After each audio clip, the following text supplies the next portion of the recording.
channel and hit the bell icon to get the latest update about income tax. Hello दोस्तों, मैं हूं आशुतोष अग्रवाल और मैं फिर से आप सबको वेलकम करता हूं मेरे यूट्यूब चैनल पे। बहुत दिनों बाद फिर से और एक वीडियो मैं लेके आया हूं आप सबके लिए। इस बार वीडियो है ITR 2 ऑन असेसमेंट ईयर 2020-21, जिसको हम लोग बोल सकते हैं फाइनेंशियल ईयर 2019-20। तो कैसे फाइल करना है उसको जानने से पहले लोगों को ITR 2 फाइल करना है वो जानते हैं। तो सबसे पहला कंडीशन ये है कि जिनका भी हाउस प्रॉपर्टी एक से ज्यादा होगा उनको ITR 2 फाइल करना है। फिर दूसरा कंडीशन हुआ कि सैलरी इनकम है या अदर सोर्सेस है, लेकिन अगर 50 लाख से ज़्यादा है तो आपको ITR 2 में जाना पड़ेगा।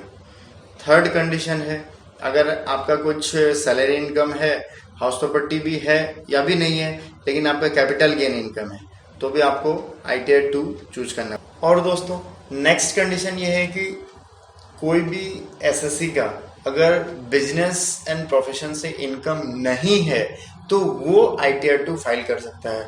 इसका मतलब ये हुआ कि आपका अगर सैलरी इनकम है, हाउस प्रॉपर्टी इनकम है, कैपिटल गेन इनकम है और अदर सोर्स इनकम है तो आप ITR 2 में जा सकते हैं।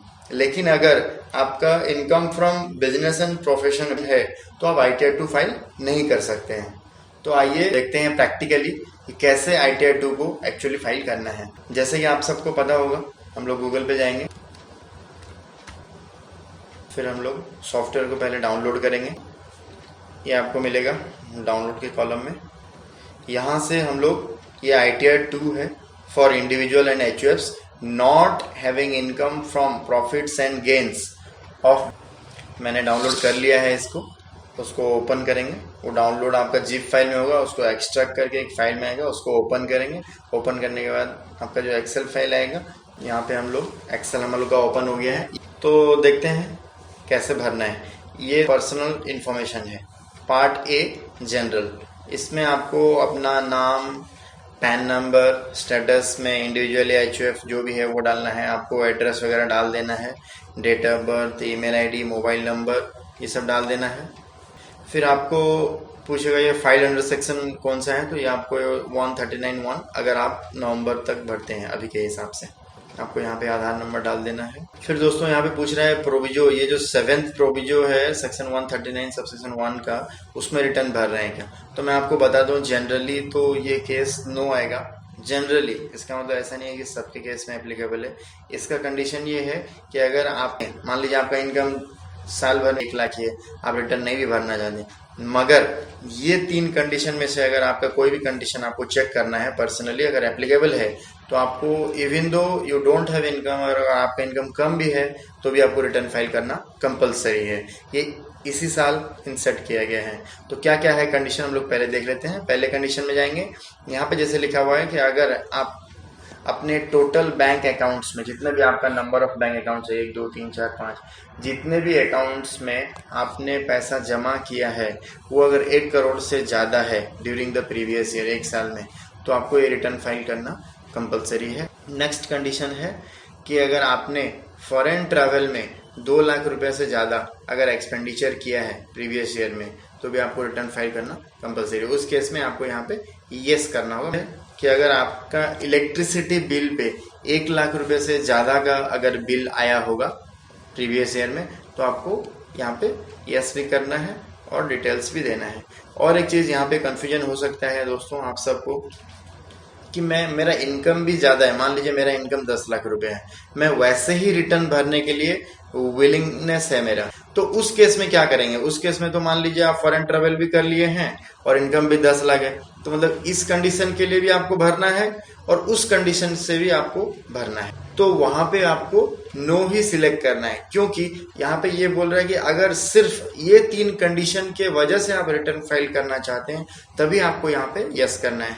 मान लीजिए मेरा इनकम 2 लाख है, 3 लाख है, 5 लाख है, 10 लाख है, मैं वैसे ही फाइल करना चाहता हूँ या करता भी हूँ रेगुलरली, इसलिए फाइल कर रहा हूँ, तो उससे कोई मतलब नहीं, यहाँ पे आपको नो करना है। ठीक है, नेक्स्ट बढ़ते हैं। आपको रेसिडेंशियल स्टेटस रेसिडेंट देना है अगर आप इंडिया में 182 दिन से ज़्यादा रहे होंगे तो।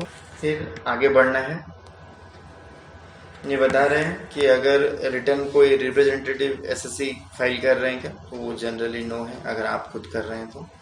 फिर यहाँ पे पूछा जा रहा है कि अगर आपने कोई अनलिस्टेड शेयर्स हेल्ड किया था प्रीवियस ईयर, तो उसको अगर किया था तो यस करना है और उसका डिटेल्स भी देना है नीचे।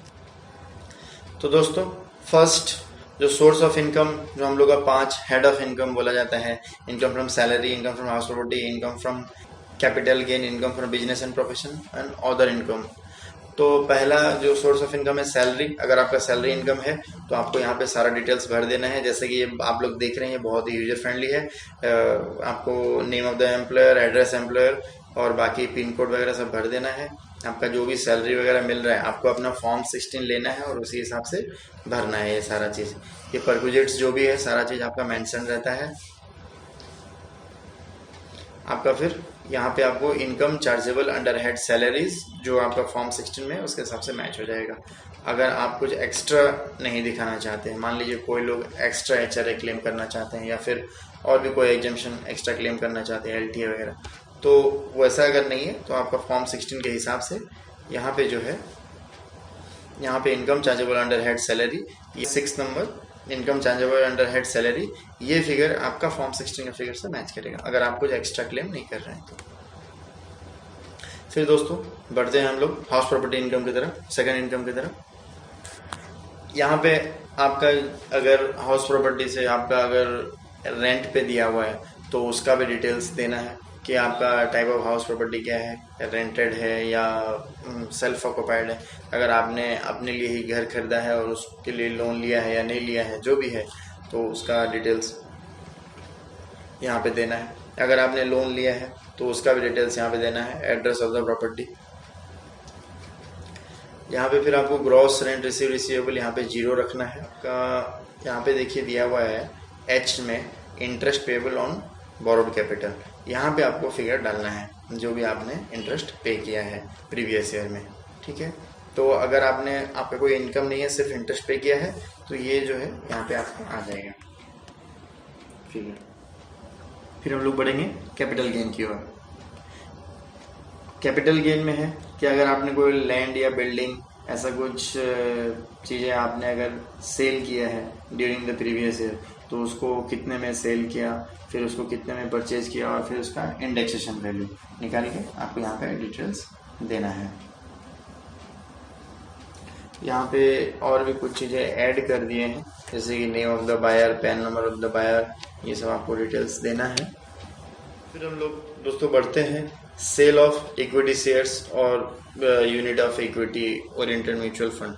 आपने अगर कोई जैसे आपका डीमैट अकाउंट है या कोई ब्रोकर के थ्रू आपने सेल परचेज किया है इक्विटी शेयर्स का, तो उसका डिटेल्स यहाँ पे देना है। आप ये देख लेंगे, आप यहाँ पे जैसे फुल वैल्यू ऑफ कंसिडरेशन दिया हुआ है, फिर cost without acquisition, cost of improvement, ये जो भी आपका इनकर्ड हुआ है वो आपका ब्रोकर के साइड से या अगर खुद मैनेज कर रहे होंगे तो वहाँ पे आपका पूरा स्टेटमेंट निकल जाएगा, उस बेसिस पे आप डाल सकते हैं।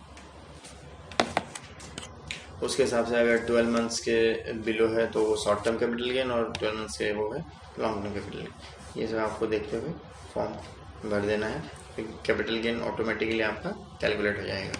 फिर हम लोग दोस्तों बढ़ेंगे अदर इनकम की तरफ। अदर इनकम में आपका अगर डिविडेंड है तो वो डालना है, फिर आपको अगर जैसे सेविंग बैंक से इंटरेस्ट मिला है तो वो डालना है, आपको अगर फिक्स डिपॉजिट आपने रखा है उसमें से इंटरेस्ट मिला है तो वो डालना है, अगर आपका लास्ट ईयर कुछ इनकम टैक्स का रिफंड था उसमें अगर कुछ इंटरेस्ट मिला है तो वो डालना है, या फिर और कोई टाइप का अगर आपका इनकम या फिर और कोई अदर इनकम, आपने कुछ छोटा मोटा प्रॉपर्टी, छोटा मोटा आपका कुछ एसेट्स था उसको आपने बेच दिया है छोटा मोटा, उससे अगर प्रॉफिट आप जो अगर शो करना चाहते हैं तो उसको भी अदर इनकम में आप दिखा सकते हैं। आपने अगर winning from lottery, crossword puzzles, ऐसा अगर आपने KBC वगैरह या फिर कहीं से अगर विन किया है तो उसको भी दिखा सकते हैं। फिर आपका है income from activity owing to maintaining resources, ये जनरली बहुत कम लोगों का होता है। फिर हम लोग बढ़ेंगे कैरिड फॉरवर्ड ऑफ लॉसेस की तरफ। इसमें मान लीजिए आपने कुछ शेयर ट्रेडिंग किया था और उसमें लॉस हो गया तो वो लॉस को आप कैरी फॉरवर्ड कर सकते हैं। ये बहुत ही इम्पोर्टेंट सीट है दोस्तों, जो है DI, details of investment.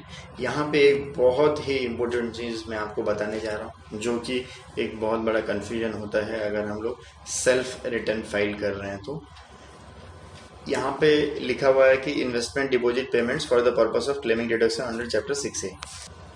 Generally लोग क्या करते हैं कि अगर वो लोग फाइनेंशियल ईयर में 1 लाख रुपए इन्वेस्ट किए हैं और 50,000 रुपीज़ अगर फाइनेंशियल ईयर के बाद इन्वेस्ट किए हैं, मतलब ये ड्यूरिंग द कोरोना पेंडेमिक जो अपने को अपॉर्चुनिटी मिला है, अगर उसमें वो लोग इन्वेस्ट किए हैं तो वो क्या करेंगे, 1 लाख रुपए यहाँ पे डाल देंगे और 50,000 रुपये यहाँ पे डाल देंगे। वही चीज़ हम लोग को नहीं करना है। ये हम लोग को क्या करना है, हमने टोटल इन्वेस्टमेंट जितना किया है, जितना का बेनिफिट हम लेना चाहते हैं, उसको इस कॉलम में दिखाएंगे।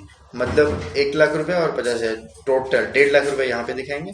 और फिर नेक्स्ट कॉलम यहाँ पे है, यहाँ पे आउट ऑफ दिस कॉलम बोल रहा है, मतलब 1.5 लाख में से 50,000 रुपये अगर हम लोग इस पीरियड में, जो यहाँ पे पीरियड दिया हुआ है, इस पीरियड में इन्वेस्ट किए हैं तो वो 50,000 रुपये यहाँ पे देंगे। तो फिर दोस्तों आता है ATD। ATD में अगर आपने कुछ हेल्थ इंश्योरेंस लिया है अपने नाम पे या स्पाउस के नाम पे या चिल्ड्रन के नाम पे, अगर आपने पेरेंट्स के नाम पे भी लिया है तो भी यहाँ पे क्लेम कर सकते हैं। सीनियर सिटीजन है या नहीं है, जो भी है उस हिसाब से क्लेम कर सकते हैं। वो ऑटोमेटिकली आपको एलिजिबल अमाउंट ऑफ डिडक्शन यहाँ पे दिखा देगा।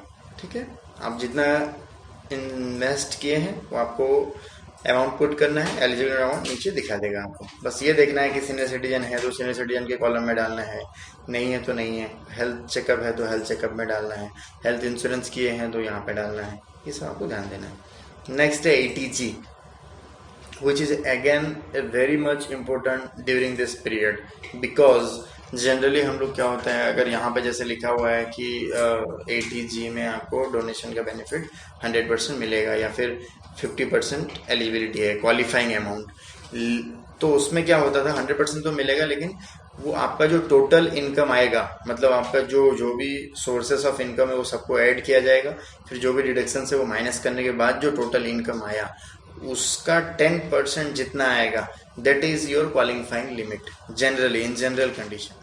तो एक एग्जांपल से अगर समझें तो मान लीजिए आपका ग्रॉस टोटल इनकम है 11 लाख और आपका इन्वेस्टमेंट है 1 लाख, तो आपका टोटल इनकम हुआ 10 लाख। 10 लाख का अगर 10% लेंगे तो 1 लाख, जनरली आपका क्वालिफाइंग अमाउंट 1 लाख होगा। But due to corona pandemic बहुत फंड का जरूरत है गवर्नमेंट को, तो जो भी कॉल फॉर किया जा रहा है फंड के लिए, तो इसमें एक बेनिफिट ये दिया जा रहा है कि मान लीजिए एक आदमी का इनकम 11 लाख है और डिडक्शन 1 लाख है, तो नेट जो टोटल इनकम आया 10 लाख, उसका जो 10% तो 1 लाख हुआ। लेकिन मैं कोरोना पेंडेमिक के लिए समझ लीजिए मैं 2 लाख रुपए डोनेट किया हूँ, तो मुझे यहाँ पे वो 10% कैलकुलेशन नहीं करना है, मुझे डायरेक्टली 2 लाख का बेनिफिट मिलेगा। Okay, so this is the one of the major benefit given to the SSC।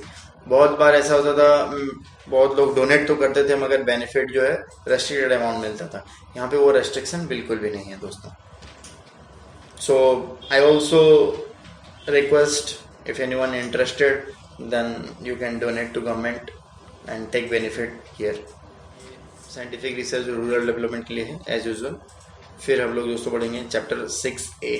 इसमें अगर आपने कोई भी लाइफ इंश्योरेंस प्रीमियम, कोई भी पेंशन फंड या कोई भी प्रोविडेंट फंड में दिया है पैसा, NPS में दिया है, आपने यूलिप में किया है, या फिर आपने 5 ईयर टैक्स सेविंग FD किया है, अपने बच्चे का ट्यूशन फीस वगैरह, जो भी सब यहाँ पे मेंशन है, जैसे आपका हाउसिंग लोन का प्रिंसिपल, जो भी सब चीज़ यहाँ पे मेंशन है, आप सब चीज़ का बेनिफिट यहाँ पे ले सकते हैं। Donation to political party, scientific research, rent paid, donation to certain fund, charitable institution, सब चीज़ का बेनिफिट आप ले सकते हैं।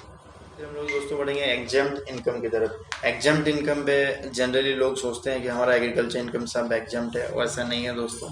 एग्रीकल्चर इनकम भी टैक्सेबल है, but up to certain amount नहीं लगता है, और उसके बाद आपको एग्रीकल्चर इनकम लगना स्टार्ट हो जाएगा। अगर आपका एग्रीकल्चर इनकम है तो यहाँ पे फिर आपको अगर ऐसे पर्सन है जो आउटसाइड इंडिया से उनका इनकम आ रहा है, तो उनका इनकम और टैक्स रिलीफ जो भी है यहाँ पे सब आपको एंट्री करना है। टैक्स रिलीफ क्लेम जो आपने आउटसाइड पे किया है उसका सब डिटेल देना है यहाँ पे, अगर आउटसाइड इंडिया से किसी का इनकम हो रहा है तो। दोस्तों बढ़ेंगे एसेट्स एंड लायबिलिटीज। यहाँ पे कंडीशन ये है कि जिसका टोटल इनकम 50 लाख से ज़्यादा हुआ उनको ये सीट भरना है, उसमें आपका जितना भी एसेट्स और लायबिलिटीज़ है वो डिटेल्स यहाँ पे देना है। ये उन्हीं लोगों को भरना है जिनका टोटल इनकम प्रीवियस ईयर में 50 लाख से ज़्यादा है। फिर दोस्तों ये सीट है, ये आपका कंपटीशन ऑफ इनकम सीट है। यहाँ पे आपने जो भी पिछले सीट्स में भरा है वो सारा नेट होके इफेक्ट होके यहाँ पे आ जाएगा ऑटोमेटिकली। आपका टैक्स वगैरह सब कैलकुलेट हो जाएगा। आईटी है, अगर आपने कुछ सेल्फ असेसमेंट टैक्स भरा हुआ है, मतलब कि आप जैसे मार्च 2020 के बाद अगर कुछ टैक्स भरे हैं, खुद से चालान पेमेंट किए हैं, तो उसका डिटेल यहाँ पे देना है आपको। टीडीएस आ गया, which is one of the important for salaried and other class या एवरीवन। आपने जो भी टीडीएस, आपका अगर सैलरीड पर्सन है तो आपका फॉर्म 16 में जितना भी टीडीएस अमाउंट है उसको यहाँ पे भर देना है। दोस्तों यहाँ पे और एक चीज़ इंपॉर्टेंट है, जनरली हम अगर खुद फाइल करते हैं तो यहाँ पे दो अमाउंट भर देंगे। फॉर्म 16 में मान लीजिए दिखा रहा है 90,000 टीडीएस, हम लोग यहाँ भर दिए, मगर हम लोग को 26 AS से जरूर चेक करना है, क्रॉस चेक, ताकि कोई डिमांड या कोई रेक्टिफिकेशन का ज़रूरत ही ना पड़े। आप पहले वहाँ पे चेक कर लेंगे और उसके बाद यहाँ पे सीट भरेंगे। कुछ लोग ऐसे भी हैं जो एफडी किए हैं, उसमें से टीडीएस कुछ कटा हुआ था, तो उसका डिटेल्स हम लोग यहाँ पे भरेंगे। या और भी कोई सोर्स से आपका अगर टीडीएस कटा है तो वो उसका डिटेल्स नीचे भरेंगे TDS 2 में, और जिसका सैलरी से कटा है यहाँ पे TDS 1 में भरेंगे। ठीक है दोस्तों, ये TCS, आपने अगर कुछ बड़ा गाड़ी लिया है या वैसा कुछ ट्रांजेक्शन किया है जो सेलर आपसे, आप जब परचेज कर रहे थे तो सेलर आपसे एक्स्ट्रा टैक्स कलेक्ट किया है, तो उसका भी बेनिफिट आपको यहाँ पे मिलेगा। उसको आपको डिटेल्स यहाँ पे डालना है। ये डिटेल्स आपको 26 AS से मिल जाएगा। ये लास्ट पेज हो गया दोस्तों, ये वेरिफिकेशन, आपका वेरिफिकेशन डिटेल्स यहाँ पे डाल देना है एंड दैट्स इट। लास्ट में दोस्तों ये मैं बोलना चाहता हूँ कि यहाँ पे देखिए एक वैलिडेट का टैब है। ये जैसे इस सीट में वैलिडेट का टैब है, वैसे ही हर सीट में वैलिडेट का टैब है। आपको जब भी आप कोई भी सीट में डाटा भरेंगे तो जरूर आप याद रखें ये वैलिडेट का बटन जरूर दबाएं। फिर जब वो वैलिडेट ओके आएगा तभी आप नेक्स्ट सीट के लिए बढ़ें। ठीक है, अभी जब आप सब भर लेंगे तो फिर फाइनली इस सीट में आपको वैलिडेट का बटन दबाना है। अगर बाई चांस कोई एरर रह गया होगा तो आपको वो एरर यहाँ पे शो करेगा, वो एरर पे जाकर क्लिक करेंगे तो एरर सॉर्ट आउट कीजिएगा। फिर उसके बाद आप जनरेट XML पे जाइएगा। अगर सब कुछ ठीक रहा तो जनरेट XML होगा और उसी XML को आपको अपने लॉगिन, वही साइट जो हम लोग जिस साइट पे डाउनलोड किए थे उसी साइट पे जाना है, और उसी साइट पे जाके आपका जो लॉगिन है, आपके पास लॉगिन होगा UID पासवर्ड, वहाँ से आप लॉगिन, यहाँ से लॉगिन कर सकते हैं। और लॉगिन करने के बाद आप अपना UID पासवर्ड डाल के और फिर उसको रिटर्न फाइल कर सकते हैं।